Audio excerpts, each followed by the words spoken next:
And welcome to the Daily Deuce. I'm Dante Webster. And I'm John Webster. Thanks for hanging out with us today. We're here again to talk to you about sports, father and son team, as always. So we got the baseball playoffs going on. It's the championship. The divisional champion, not divisional championship, conference championships. American League Championship and National League Championship. Yeah, I was trying to find a way to say that. Championship series? Yeah, Championship okay. series. That's what it would be. So we have the championship series going on. So who do you have right now? Let's start over with the American League. You got Toronto and you got Kansas City, the Royals, Blue Jays. Who you got right now? I have Kansas City. And right at this very moment, Kansas City's in the 7th inning and they're winning 6-2. Why do you want Kansas City to win? Well, they're a very good baseball team. They're very strong defensively. They beat my Orioles last year, so I have to give respect to them. The pitching is strong. Their bullpen is the best in the American League, if not the best in baseball. If you don't get them by the 6th inning, you won't get them with what they bring in the 7th, 8th, and 9th. And as I told you earlier, runners in scoring position, they're one of the best teams hitting with runners in scoring position. And with runners in scoring position with 2 outs, they're also one of the best teams in the American League hitting. Or you want my other reason as well? What's your other reason? They play outdoors. I think baseball can be played indoors. I explained that to you before. Baseball is a sport where you can't play when it rains. When it rains, you have to pull out the tarp. And the tarp can lead to people getting hurt because they may get trapped under the tarp, as that one guy did a couple weeks ago. Then they're not properly trained. Well, then you should have baseball indoors too because it makes sense. And they also have bats which can still get struck by lightning or something. I don't know. You don't have aluminum bats in pro. You have aluminum still bats in college. Trees get struck by lightning. They're made of wood. And they catch on fire. Baseball, just like football, was made to be played outdoors. And I guarantee you, if you went to Babe Ruth today and you said, would you like to play a game indoors where you don't have to worry about the cold of New York, he'd probably say yes. And that's a nice segue. Normally you do the segue, but that's a nice segue. In the National League, Cubs are down 2-0, but I'm still going with the Cubs. I wanted the Cubs to win at one point. Actually, you know what? Honestly, out of the 4 teams left, I really don't care who wins because it's been so long for all of those teams, minus the Blue Jays. Blue Jays only been like 20 years. But I mean, for the other teams, it's been a while since they won World Series. So I wouldn't mind seeing any of those teams win. I would like to see the Cubs break their streak. If you ever watch Back to the Future, the movie, 2015 was when they said the Cubs would end their streak of losing. But I think for the Cubs, it's kind of fun for their fans to see them get this close and lose. They're the lovable losers. If they actually won, nobody would know what to do with themselves. They've lost for so long, repeatedly, over and over, year after year, heartbreak after heartbreak. And this time, they're actually a couple years ahead of schedule, so they can always do this again next year. Them and the Mets and them actually, are both ahead of schedule because the Mets have good young pitching. The Cubs have good young players in general, just all over the field. So it's kind of just amazing to see how far they've come this early and that the fact that both of these teams are setting themselves up for possible future runs, if you think about it. I think I told you last week, they were talking on the radio. They were saying that Theo Epstein, who has already gotten the Boston Red Sox to the World Series. Twice. And won the World Series twice and broke the curse there. If he gets the Cubs to the World Series and wins it, he should be automatically inducted into the Hall of Fame. He should get into the Hall of Fame of his work with the Red Sox alone.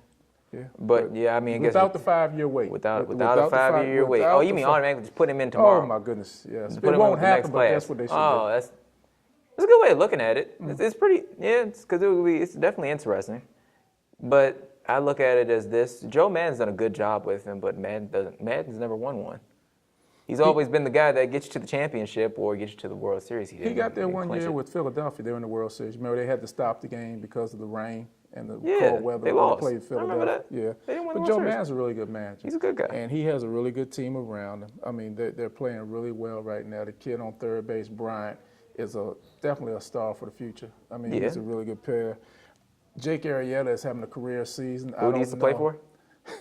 Orioles. Orioles had him in their system, and you guys gave him up. Well, nobody would have seen this coming. He was never a dominant pitcher like that. I hope I'm happy for his success. As you said, nobody saw that coming. The last couple of games against St. Louis and also when he pitched early in this series against the Mets, they was struggling. Yeah, so I don't know if it's starting to tell on him. He's already thrown 250 innings this year. They're saying he may be tired, but he's a workhorse, so he's not even going to say he's tired. But I just he's not even supposed to be the ace of their staff. It's supposed to be John Lester. Yeah, and Lester has huge postseason experience. Yeah, and he lost the first game of the series. Yep, kind of says a lot. And tonight, who are they throwing tonight? They're throwing a mid-level type of pitcher, and they're pitching against DeGrom. So it's going to be a rough night, but hopefully the Cubs will pull You it never out. know. They get to Clayton Kershaw in the playoffs. Maybe they'll get to DeGrom this time. Yeah, DeGrom is He's not unbelievable. Kershaw. Yeah, you're right. He's good. He's He's really good. But you never know. It's maybe the night he gets roughed up. Cubs have good bats. The Cubs deserve the opportunity. I've seen miserable times for the Cubs. I've seen them with the Bartman. Everybody's seen miserable times with the Bartman situation when they were playing the Marlins a few years back. I saw it back in 1984 when they had a 2-0 lead on the San Diego Padres. It was when it was best 3 out of 5. All they needed to do was win one game and lost 3 straight in San Diego. And even in the 5th game, they had the ace on the mound, Sutcliffe, with a lead in the 6th or 7th inning and still lost. I mean, it's been a while. It's been rough times for the Cubs. It would be nice to see them in their curse. It's just like saying, you know, baseball, just some teams just perennial losers, and it's just so nice about them. It's kind of like what would happen if you ever saw, you ever had the Pirates win another World Series. That'd be interesting too. Well, I mean, the Pirates are a good team. Really, this year in baseball, the 3 best teams were All playing the probably same in division. the National League Central because the Cubs were in 3rd place and still had 97 wins. That wins what? That probably wins the West. That will definitely win the American League East. So, you know, they're really good teams there. And also, all 3 of those teams have really strong farm systems, so they should be around for a good little while. Speaking of dominance, we're going to transition right quick over to the NFL. Who have you seen so far this year that's just been dominant to you? We've reached we're past the quarter of the season mark. Teams have played either 5 or 6 games at this point. So what are you seeing that you like? What are the dominant teams for you right now? Give me one in the American and one in the National. New England, Green Bay. Hmm. And what I will also say with that, Green Bay, but somebody showed me something this past Sunday. They're a close second, Carolina. Because they beat Seattle? Yes. Came back on them in the 4th quarter. Yeah, Cam. Seattle's taking a step back this year in Oh, general. Cam. I don't know. I like Carolina. I don't think they have the weapons necessary to win it yet. I think they're still a couple receivers away. Who's that? Carolina. Well, they don't really have receivers. I think Cam Newton really leads the way for them. He does. Refuses to let them lose. I mean, he does. brought them He's back. gotten better. He was throwing Sunday for like below 50%, but in the 4th quarter, when they needed some scores, he was the one that had the ball right where it needed to be. I mean, he's really stepping up. Green Bay, what do you say about Aaron Rodgers? They're tough. Their defense is still full of holes. They still give up a lot of yardage. This weekend they beat San Diego, but Rivers still threw for 538, 550 yards. I was trying to figure out if I read that wrong. Okay, so I did read 538. Okay, Yeah, I thought it was yeah. in the 2s. Okay, No, I thought it was I was reading it 538 backwards. yards. Okay, he threw over 500 yards. Okay, the defense definitely has holes. The offense is great. But the Patriots are always the Patriots at the end of the day. I'd say the Patriots are probably going to be the top team to me still at this point. I think on the other side of that, I would really look at Arizona. Arizona has 2 losses, but I still like Arizona a lot right now. I like them. I like them, and I like Palmer. I think Palmer's at a point where it's like either he's going to either injure himself again or he's going to win it. Well, Arizona's tough, but And their defense is good. But if you ask me about a team in the AFC who also makes me think, but you have to wonder what they're going to do in the playoffs, it'd be Cincinnati. Cincinnati does the same thing every year. I've basically given up faith in them. Well, hopefully they can have a better playoff run. Usually they get into the playoffs, they struggle. A lot of it they want to blame on Andy Dalton, saying he doesn't make the right decision in the playoffs. But that whole team as a whole really struggles in the playoffs. But you got to wonder how many chances Marvin Lewis is going to get, too. Every year he gets 1-year contracts. He gets extended for another year and another year, another year. When are they finally going to cut the axe? I mean, when are they finally going to drop the axe on him? When are they going to say that you're not the guy that's going to get us over the hump? On one hand, the Brown family is loyal. On the other hand, the Brown family is cheap. And they're not going to really pay for a lot. It took a lot for Carson Palmer to get out of his contract to get out of there. A lot of players that go to Cincinnati when they start their career don't stay there because they're not going to pay you. They let a lot of players get out of there. Right now, they put together a really good team. And they paid the 2 best players. Yes, they've loosened up the purse string somewhat. But at the same time, they're not the type of organization where they're going to fire a coach and still be hiring another coach and still having to pay the other coaches, like a local team that we know. Speaking of which, how's said local team doing? What do you like about them? Said local team. Said local team. What they doing? What's that say? Time for a QB change. Why? Just because Kirk Cousins throws 2 picks in every game they lost? Well, my thing, even though I just said time for a QB change, I'm not sure if changing quarterbacks is the answer right now. Probably I think isn't. this is an important week when they play Tampa Bay this week. But the thing people have to look at is Kirk Cousins is probably the best option that you have for this team and this offense. Which is really saying something. Basically, what I look at is like this. Kirk Cousins can make all the throws and does all the great reads. Colt McCoy doesn't have a stronger arm as Kirk Cousins. Robert Griffin is more effective in a run and shoot or a read option offense. So basically, you have the best person for this team in this offense.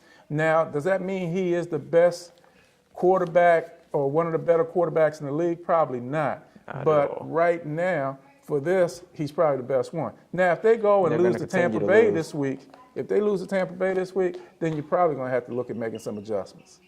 Personally, yeah, about to say, what you're saying is right. He's probably the best of the worst. At this point, you're kind of just stuck with him. You're going to have to just mire around in obscurity. The division's so bad, though, that all they need is a level of competency from him, and they could probably take it all. They could, but they won't. And the other thing is Jay Gruden has pretty much hitched his horses up to the wagon of Kirk Cousins. And he wants to roll with Kurt or he's going to die with Kurt. He's probably going to die with him. Yeah, because he doesn't want Griffin. And to go to Colt McCoy right now would be admitting in Gruden's mind that he made a Your mistake. experiment was wrong. Yeah, and he's not going to do that. I think that for this week, you go with Cousins. You see what he's going to do. But basically, you figured out the formula. You know what's going to happen. If he throws turnovers, they lose the game. So you have to find a way to just limit his turnovers. Otherwise, his confidence isn't bad. He's had 2 pretty much comeback drives. So speaking of comeback, NBA coming back. We're back on basketball now. The offseason, which is always very, very short, is almost over. Had a lot of guys change places, had a lot of new faces in new places. Who do you like right now? What are you seeing going into the season? Do you think Golden State's going to repeat? Do you think the Cavaliers will get back there again? What do you see happening?